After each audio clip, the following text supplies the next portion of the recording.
For about the next 10 years, it was just bouncing around from one guy to another guy who would take care of me, and I spent that entire time, I don't think I had any more than 3 consecutive sober days for the next 10 years. And then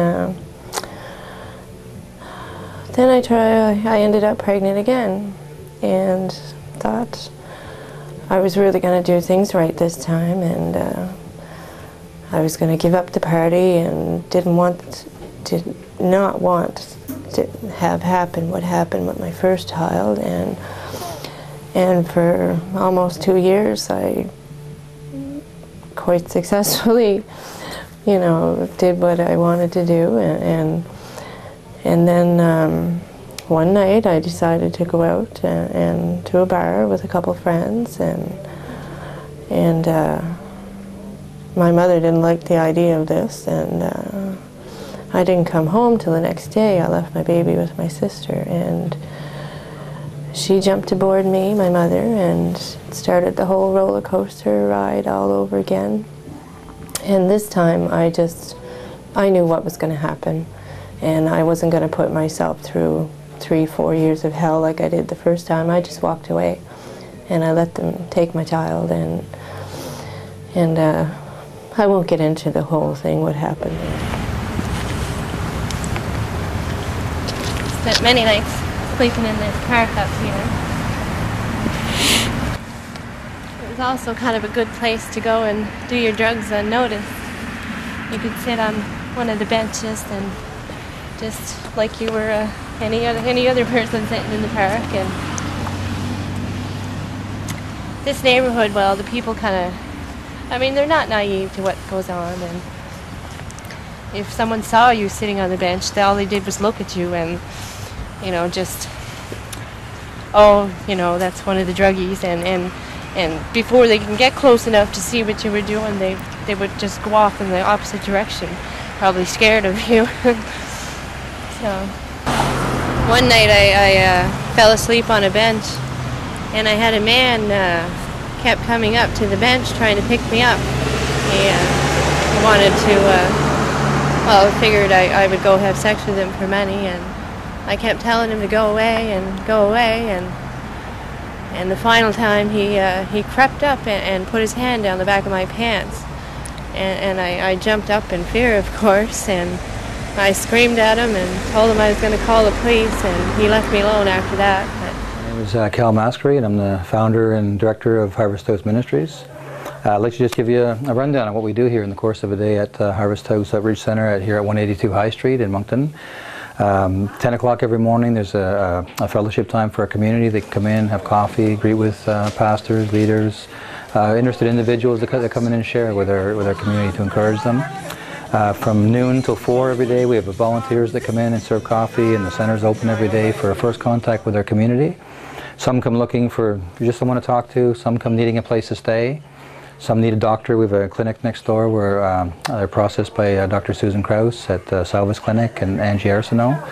If someone comes in needing a place to stay overnight, they're welcome to come back in from 7 till between 7 and 9 in the evening, and they'll come in, stay here anywhere from a few days to a month or a couple of months even at times, looking to get back on their feet while they're rebuilding their lives. If they're staying in Moncton, we do have a men's residence that's called a safe house, where there's no drinking or drugs or violence, and we'll take them down to 119 Gordon Street, Gordon and Cameron here in Moncton. 13 rooms for men. Another men's location on Mountain Road where there's 4 rooms for men and a young family. If it's a woman, we have a woman's residence for 7 rooms for women up on 426 High Street.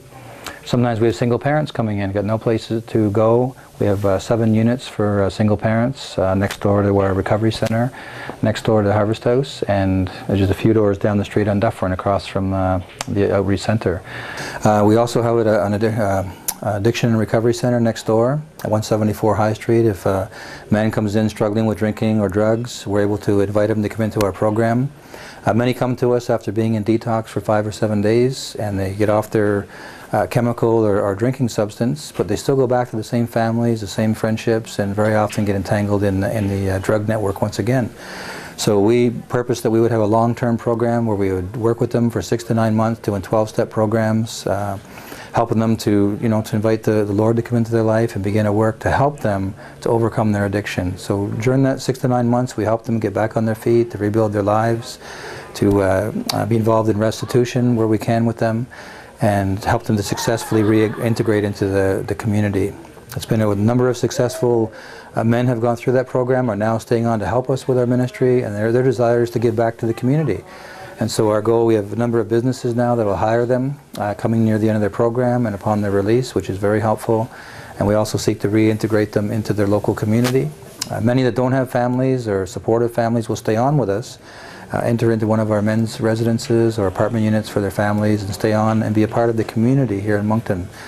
We've worked really hard at growing a community of faith and support where not only do we have services to help them, but a community of support to be there, to be fathers, to be mothers.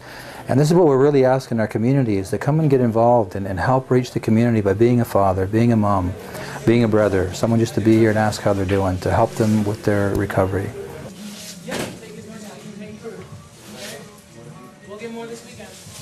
We do have a GED program here on Tuesday nights, which is a wonderful program led by Professor Chris Queck, and he has about a dozen students from Atlantic Baptist University that come and mentor them one-on-one and help them work towards their GED. A wonderful program. We have Saturday night coffee house night where people can come in, musical bands, youth troop groups that are doing drama and creative ways of reaching out. We set up the tables for coffee, and it's just a wonderful evening of fellowship and encouragement on Saturday evenings. We're always looking for musicians and those that can come in and participate in our Saturday night outreaches. Sunday nights at 6 p.m. we do have a chapel service here for the street level worship. And that is a wonderful time of hearing testimonies, people's lives sharing and restoration. And we invite our community to come in and be a part of those meetings. Sunday mornings we leave open. We like to encourage people to find a local church of their choice where they can fellowship. But often it's through volunteers coming in from local churches that invite people back. And that's how a lot of them bridge into the community successfully. So it's an awesome way for people to come and get involved in people's lives and helping them to reintegrate back into the community.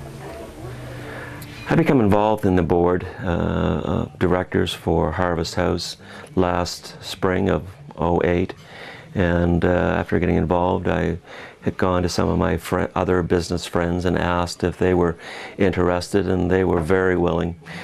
And what we are striving to do now as a new board is to create a new day for Harvest House, to build a place of integrity, to not just warehouse the underprivileged, but to create a healing environment for body, soul, and spirit. It is hard to do at times, but with the new processes and systems that we're bringing into place, we're also building a ministry that has integrity in our community. The ministry has served a great need in the past and it's been successful, but now it's time to build a new day, and we're working hard to attract the funding, to attract the volunteers, and to bring in the resources that are necessary.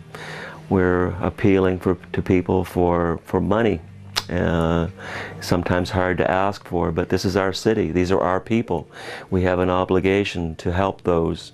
And again, not just to warehouse them, but to help them to find a healing place, a place where they can be restored and brought back into the community.